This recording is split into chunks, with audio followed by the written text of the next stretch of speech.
Olá, tudo bem, meus queridos? Sou o professor Antônio Júnior, da disciplina de Biologia, e a gente vai ter mais uma de nossas aulas hoje. Espero que seja um momento proveitoso e legal para todos. Hoje, nossa aula, a gente vai dar continuidade aos biomas brasileiros, dando enfoque ao bioma mangue, ou áreas de manguezais. Ele é um bioma costeiro, ele não é exclusivo do Brasil. Aqui no mapa a gente tem regiões onde ele se encontra, está marcado em verde.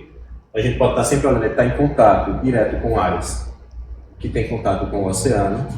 E ele é um ecossistema costeiro de transição entre ambientes terrestre e marinho. É característico de regiões tropicais e subtropicais, estariam nessa faixa aqui, ó, próxima à linha do Equador, e é sujeito ao regime das marés.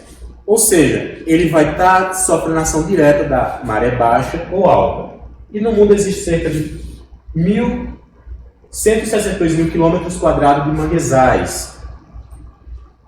Aqui no Brasil, dando enfoque, ele preenche toda essa parte aqui destacada em verde. Seria a vegetação natural. Lógico que por algumas áreas de ocupação humana não é exatamente assim essa cobertura, mas naturalmente seria essa região aqui destacada. No Brasil existe cerca de 25 mil quilômetros quadrados de floresta de mangue, que representam mais de 12% dos manguezais do mundo inteiro. E elas estão distribuídas desde o Amapá até a parte litorânea de Santa Catarina. A gente vai ver logo mais a lista de estados em que ele está presente. Em Pernambuco existe cerca de 270 quilômetros quadrados de manguezais, e as principais áreas estuárias do estado são Goiânia, Magaó. Isso aqui vocês dão uma olhada aqui, só para a gente não perder um pouquinho de tempo, porque é nome. As plantas encontradas nesse ecossistema são popularmente conhecidas como mangue. As principais espécies de mangue é o mangue vermelho, mangue branco, mangue preto e mangue de botão.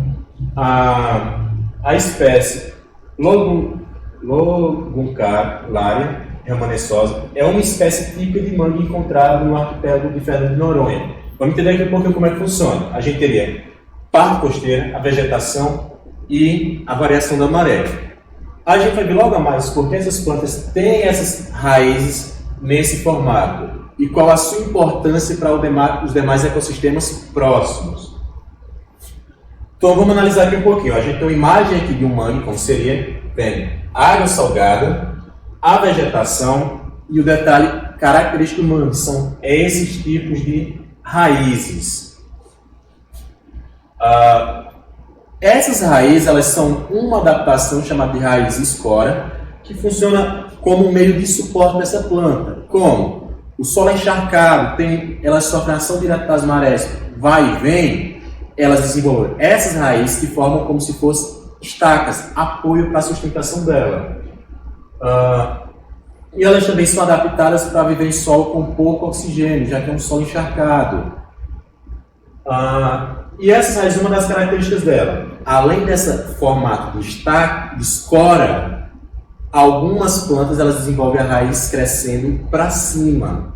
Por que elas fazem isso? Como o solo é pobre em oxigênio, elas crescem subindo para poder captar oxigênio na atmosfera. Choveu, a maré subiu e inundou, elas ficam com as pontinhas de fora. A maré desceu, ela fica completamente de fora, facilitando a respiração da planta. Essas raízes que fazem esse crescimento são chamadas de pneumatófilos. Uma outra adaptação de plantas de mangue e vegetação que vivem em áreas com grande concentração de sal são uma estrutura chamada lenticélulas. O que são isso? São glândulas ou aberturas presentes na planta, onde ela está eliminando o excesso de sal. A gente tem aqui uma foto de um tronco de mangue vermelho. E aqui como seria? A gente teria o caule, a casca e um espaço entre a casca por onde é que vai estar saindo o excesso de sal. Na planta a gente pode identificar como ser essas faixas branquinhas, a abertura presente na casca. É diferente da casca estar soltando, mas a gente vai estar vendo ou nesse formato ou em formatozinho redondo. Também existem algumas adaptações no caso da Rhizophyra mangue, que as folhas dela possuem estruturas para eliminar o sal. Por exemplo, existe o caule, também existe glândulas de sal presentes nas folhas, que essa vai estar tirando justamente o excesso de sal que vem com a umidade do ar, por exemplo, ou então em brisas oceânicas. Essas plantas que têm essas características, elas são chamadas de plantas halófitas. Uma outra adaptação desenvolvida é a forma como elas germinam. Em alguns casos, como o ambiente está coberto por água, as plantas germinam ainda mesmo presa na planta-mãe, digamos assim. A gente teria essa estrutura, chamada propágulo. As sementes vão começar a germinar aqui, e quando ela cai no chão, ela já está assim. Rapidamente ela começa a desenvolver raízes, se fixa e daqui já dá início a uma nova planta. Aí o mangue, essa mesma planta lá o rizoma mangue, ele possui essa característica de raiz escora, ela facilita a fixação da planta, o seu equilíbrio. E outras espécies de mangue ocorrem em áreas, aqui nesse caso ela é uma espécie de área mais inundada, porém há outros tipos de mangue que ocorrem em zonas menos inundadas. E aí a respeito da fauna, a gente estava até então se referindo a características da flora, que são os vegetais, mas vamos ver um pouquinho como são os animais que vivem em regiões de mangue e se eles também apresentam adaptações para viver. A gente tem... E diferente do que a gente viu no manguezal, a vegetação, os animais que ocorrem lá, eles não são exclusivos dessa região. Muitos são animais migratórios que usam o mangue como uma região de descanso. E aí, eles buscam, por exemplo, a ave migratória para no mangue para descansar. Por que eles buscam essa área? Tem grande cobertura vegetal, grande quantidade de alimento e favorece até a questão reprodutiva, já que tem alimento em abundância. Como as plantas e animais que habitam o manguezal possuem adaptações para filtrar água. E algumas delas são adaptações envolvidas, filtragem de água, entrada de sal em seus sistemas internos para eliminar o excesso desse elemento que for necessário. Por exemplo, que a gente teria uma espécie de ave que vai lá para o mangue. Ela vai beber água, ou então ela ingere água, comer alguma coisa. O sal que está em excesso no organismo dela que faria mal, ela vai ter uma estrutura, o corpo dela coleta esse sal, vem para essa glândula, que no caso da água está na cabeça, e sobre o bico ela vai ter um pequeno furo, não é a narina. Esse furo ele vai começar a borrifar sal, seria o sal que estaria em excesso no corpo do animal, e está expelido no ambiente, assim não prejudicando o organismo. Uma outra adaptação é por exemplo, em organismos sésseis, que não têm a capacidade de se locomover de um local para outro e dependem muito da maré que está atingindo eles.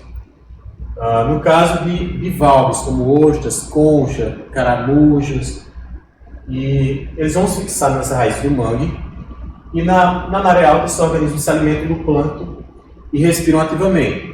Subiu a maré, eles são cobertos por água e pegam o alimento que está vindo na água e fazem sua respiração. Quando a maré baixa, eles se fecham, evitam a desidratação e param de se alimentar e respiram de forma reduzida. Outros possuem o hábito de cavar buracos e se esconder. O famoso deles seria o caranguejo. E alguns desses crustáceos escavam galerias no lado do mangue e abrigam tanto e usam sua carapaça para fechar. Aí, mesmo essas galerias terem sido escavadas, digamos que o caranguejo que vive ali não foi por algum motivo, ele morreu, não vem mais. Essa galeria serve de abrigo para outro animal, como por exemplo filhotes de peixe, então algum peixe se abrigar, ou crustáceos menores. E é comum encontrar no solo do mangue, justamente por causa dessa oscilação de maré, grande quantidade de pequenos crustáceos que servem de alimento para aves e alguns mamíferos. No caso aqui a gente tem um exemplo de aves pesqueiras e de uma lontra. São vistos ocasionalmente e, vez ou outra, é comum também encontrar animais como jacaré-papo amarelo, capivaras, cachorro do mato e até o ser humano fazendo predação de alguns animais que são encontrados no mar, como, por exemplo, a coleta de caranguejo para o comércio ou para a alimentação, pesca de pequenos peixes. As copas das aves, elas têm sua importância porque servem de fonte de abrigo para aves e mamíferos, local de descanso, e é comum ser encontrado macacos pregos e uma diversidade de aves, dando destaque ao guará vermelho, que é uma ave tipicamente encontrada no mangue. Em meio aquático, mais uma característica importante. Como o mangue ele é um ambiente de transição entre costa e oceano, ele serve de abrigo para muitas espécies enquanto são filhotes.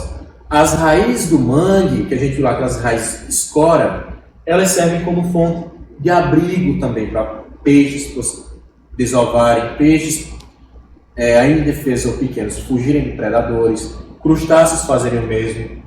E nesse ambiente há grande quantidade, há uma abundância muito grande de peixes e crustáceos, decorrente da capacidade que esses têm de suportar as variações de salinidade resultante das misturas de água. É comum que muitas vezes no mangue haja um rio que deságua ali em contato com o oceano e há essa variação, uma água doce, água salgada em contato.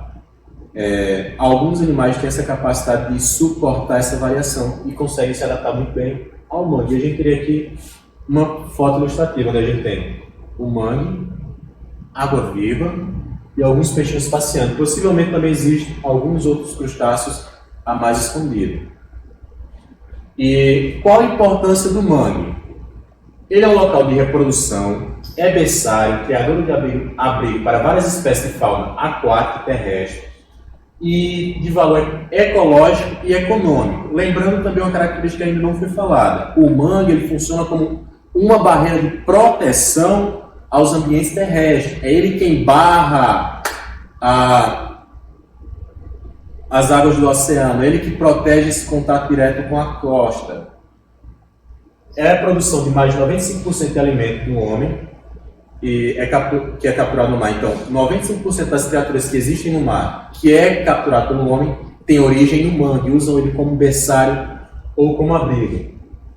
A vegetação do mangue serve para fixar as terras, impedindo assim a erosão e, ao mesmo tempo, a estabilização da costa. As raízes do mangue funcionam como filtros na retenção dos sedimentos, então ele também evita que caia sedimento no oceano e acabe estreitando praias, fazendo que elas fiquem mais rasas e também evitando que a costa sofra o processo de erosão.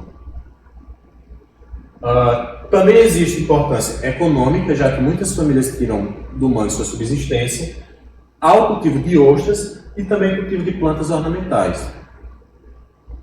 Ele também pode ser usado no meio sustentável, como sendo um local de visitação turística, um local meio pedagógico, uma vez que ele é rico em ecossistema da área. É um laboratório vivo para aulas de ciência, de geografia, história, em que dá para fazer todo um contexto interdisciplinar nesse meio. Porém, ele sofre grave risco e tem como os impactos a perda de desmatamento, queimadas, decomposição de lixo, lançamento de esgotos, lançamentos de afluentes de influentes industriais, dragagens, construções de marinas e pesca predatória. Esse é um ambiente que está sofrendo grande impacto e corre risco por uma série de atividades que a gente listou aqui. E a cidade de Recife espalha-se pela planície fluvio-marinha, formada pela junção dos rios Capibaribe e Beberibe, e pelos morros que a circundam. A história da ocupação da cidade de Recife e a história dos macombos é escrita pela população pobre, que só tem alternativa de moradia e invadir áreas naturais, tais como os manguezais. Antes ocupada por grandes extensões de manguezais, Recife não apresenta atualmente bosques de mangos extensos. exceto por aqueles encontrados em Parque Natural do município dos Manguezais. Unidade de conservação localizada no complexo Estuário dos Rios Capibaribe, Jordão, Pina e Tegipió. As intervenções realizadas no complexo industrial portuário do Suape modificam completamente a paisagem e a dinâmica costeira, suprimindo grande parte dos manguezais existentes. E a gente teria aqui imagem do porto e o manguezal que deveria estar ocupando toda essa área. E a obra acarretou ainda alteração na cadeia trófica marinha, má qualidade do ar, poluição dos recursos hídricos, além da perda e contaminação do solo, da fauna, perda da fauna e da flora. E temos outro caso na refinaria de Abel e Lima, também tem provocado sérios problemas sociais e ambientais, além de haver relação direta entre o empreendimento e a mortalidade de peixes protegidos por lei. As atividades relacionadas tanto ao porto quanto à refinaria impactam e destroem territórios pesqueiros entre os municípios de Pojuca e Cabo de Santo Agostinho. E a proteção? Considerado no Brasil como um ecossistema de preservação permanente, os manguezais estão incluídos em diversos dispositivos constitucionais, tanto de escala federal como estaduais, inconstitucionais, leis e decretos e resoluções que garantem a proteção desse meio, sua preservação e revitalização. A gente encerra por aqui.